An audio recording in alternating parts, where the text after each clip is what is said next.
Light is Britain's far-right conspiracy theory paper spreading hate and vicious lies.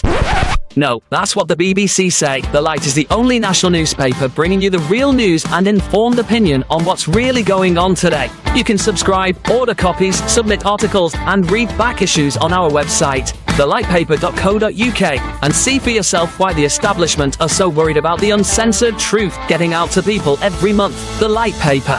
Not far right, just right so far. thelightpaper.co.uk.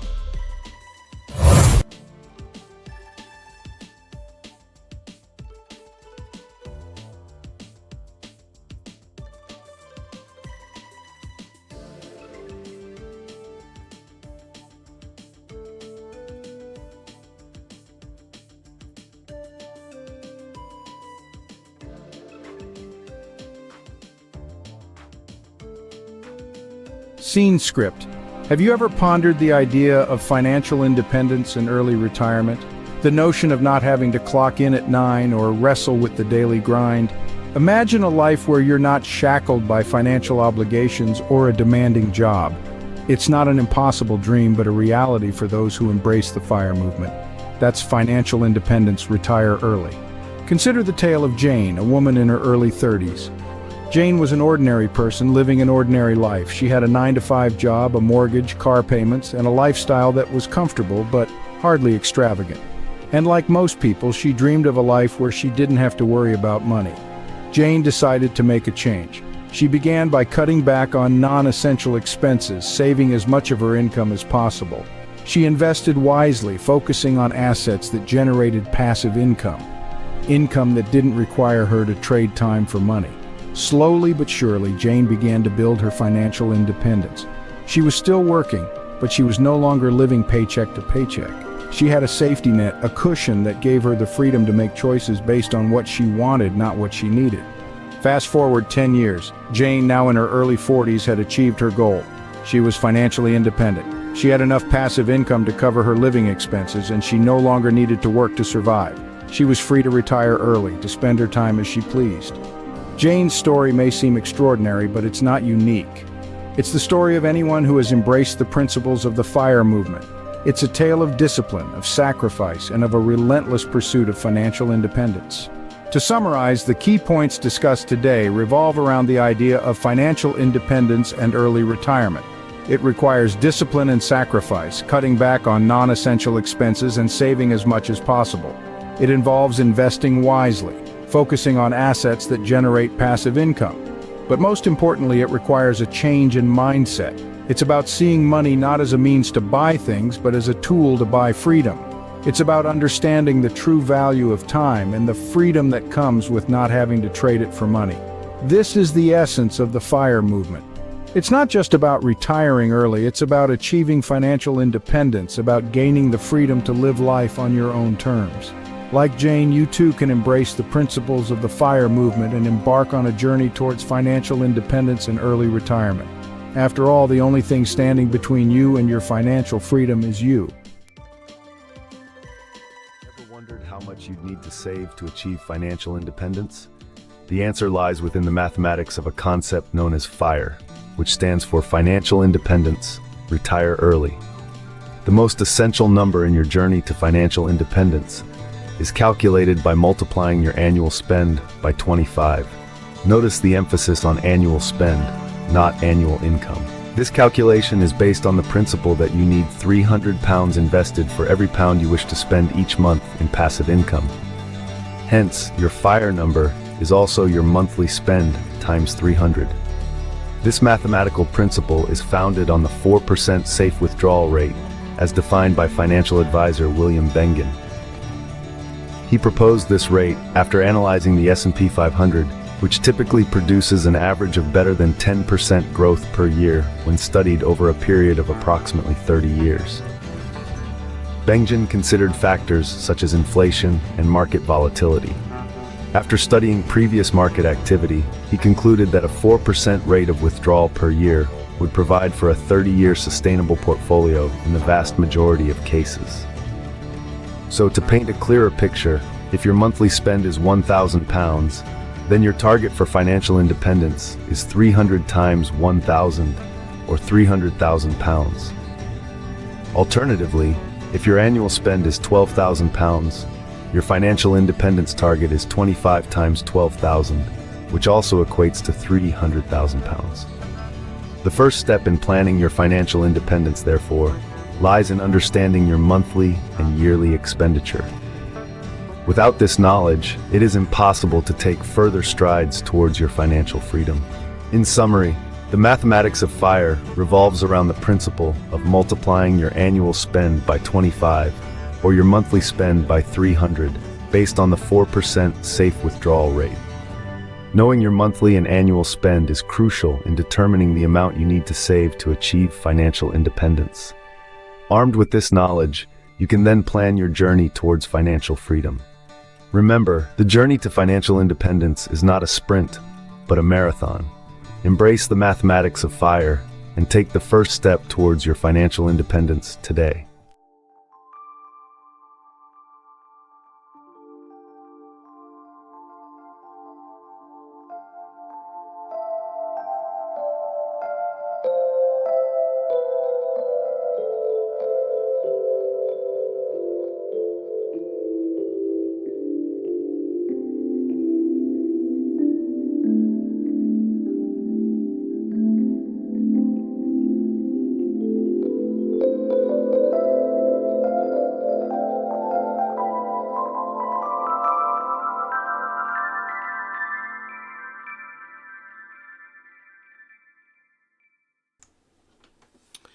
Right, good morning, folks. That is 8:37 a.m. on Monday, the 7th of October 2024, and we have completed 2 years and 27 weeks, I think now, of this roughly 8-year FIRE journey.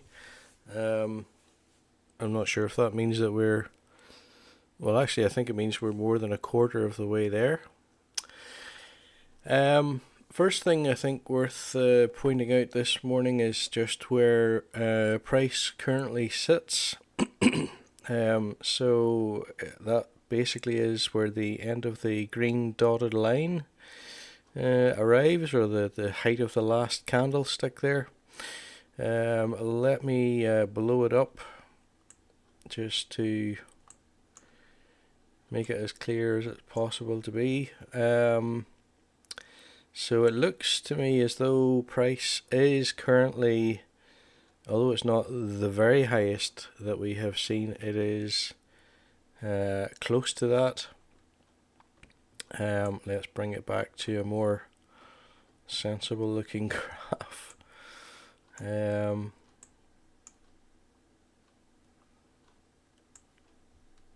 Okay, that's roughly a bit more like what we're looking at there, I think.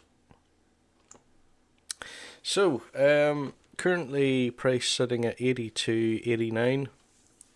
That represents a rise of just over a third already this morning. Market's only open a little over half an hour. The current portfolio value sitting at just over 19,250. Current return on investment 22%, and current average purchase price 67.79, might as well say. That will of course jump when we do this week's investment, only probably by about 10p, but we'll see. Before we do any of that, let's have a look at the notifications. Okay, there's not much to see at all actually this time. So there's last week's purchase. So actually, just for reference, last week's purchase was at 81.14 per share, and as I say, we're currently sitting at, what was it, 82.89. So there's a significant difference compared to this time last week. Or nearly this time last week. It was 6 days ago according to that. Notification then, Rivian down 4% after slashing production forecast due to parts shortage. Honestly, not sure what that company is, but obviously, just from the context, they must be a manufacturer. And in fact, I'm just wondering, are they something to do with electronics? There's a is that meant to be like a little flash, like something to do with electronics? I'm not too sure. I'm just sort of trying to think if I've heard of that name in relation to computing, but I'm not sure I have. Anyway, as usual, as I say before, it doesn't matter whether you understand what these companies are, what they do. All that matters really is that you are buying them if they are performing. And obviously the 500 best performing companies, most reliable companies, I suppose you could say, will be those that make up the S&P 500. That is an index, and by buying VUSA, or as J.L. Collins refers to, VT-SAX, then you're basically buying a part of all of those companies each time you invest, and the evidence shows that that is a winning strategy, because as things change over time, as new companies join the index and others are purged from it, you still maintain a portfolio of the 500 best. And I suppose that's why, when looked at over a reasonable period of time, the S&P 500 appears to provide a 10% or even slightly better return on average per year. And you don't have to do anything. All you have to do is keep putting money into it while you're building your portfolio. So, with that said, let's go ahead and put in our weekly investment. In fact, before I do that, let me just point out that I had previously changed to a navy background on this, but from looking at the results on YouTube, I felt as though it looked as if the servers on the YouTube side had difficulty interpreting the navy background, and that basically the results were not great, and it looked to me as though the image was actually a bit distorted. It actually reminded me slightly of imagery that I've seen from looking through the likes of infrared or night vision camera or something like that. Just a bit poorly defined, if I can put it that way. So not being very satisfied with that, I've decided to put this back to black. Run that today, see what it looks like. If there's a vast improvement without me having changed any settings anywhere else, well, then I'll know that the issue is the navy background, and just YouTube having a bit of difficulty distinguishing between that and the other features on screen. And I'll just stick probably with the black background. I mean, the other option is to go to a light background, and I did have a look at it during the introduction just to see what it would look like, and honestly, it is, to my eyes anyway, it's horrific. I just don't like the light background at all. I would find it very difficult to get used to after spending so long looking at the black or indeed the navy. The navy's all right if you're in person. If you're using it directly on screen, it doesn't look too bad. But when it's cast through OBS and received by YouTube and then encoded or whatever way the process works, it looks as though it doesn't translate particularly well. So, as I say, let's go ahead and buy our weekly £120. So, I usually point out this is £120 of theoretical money. When you open a practice account on Trading 212, you'll be given £50,000 to play with. The money itself is theoretical. You're not actually investing money, but the data for the market is for real.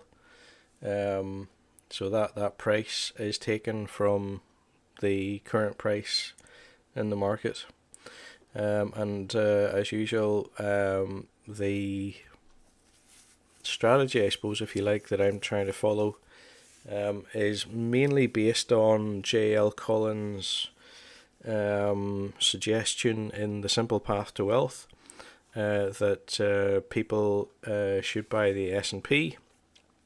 Now, I previously referred to VT Sachs, which I think is the fund which he recommended, and which I believe is a total market fund. So in other words, it's the whole of the S&P, not just the S&P 500. And from what he has previously said, the whole of the S&P, or VT Sachs, would be roughly 3,000 companies.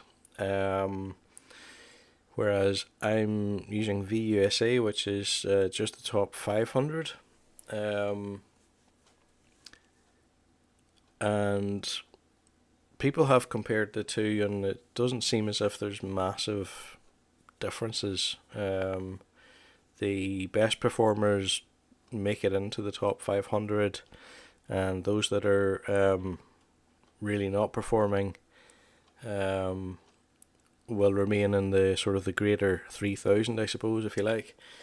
And although you might think, well, if you've got the very top 500, surely you're kicking it out of the park, so to speak. But actually, when you compare the two, there's really not very much to pick between them. I suppose to a certain extent, with the top 500, you're maybe missing out on where there could be opportunities with the other 2,500. But once they really start to perform, then they will make it into the top 500. And obviously then, as companies are performing less well, then if they're outside of the top 500, they will also provide a bit of a break on the potential for the likes of VT Sachs. So, I think I've basically said, but maybe without using the term, the VUSA is a Vanguard. It's a Vanguard exchange traded fund, and it is based on the S&P 500 index. So today, with £120 of our theoretical value, we will be buying roughly 1.45 shares. It's going to be a market buy, so I'm not going to set any limits. It'll just be wherever the price settles at the time that we send it through. And as you can see at the bottom, there is a little note there to say that this is indicative data. Actual execution values may differ. So let's go ahead and send it. We'll see what we get.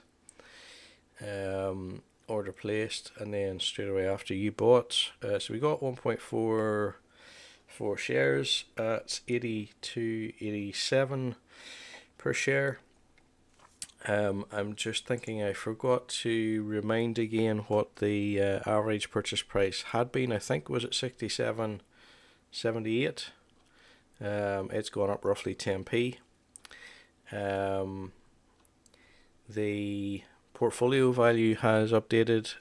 We're sitting now at 19,340, and current return on investment pretty much unchanged, 22%. And I suppose if we have a look at the statistics, so I don't know for why, but the days range is showing as negative. It's showing as red. I feel as if there's a little anomaly there somewhere, because up here we've got the days range as being up 1/3%.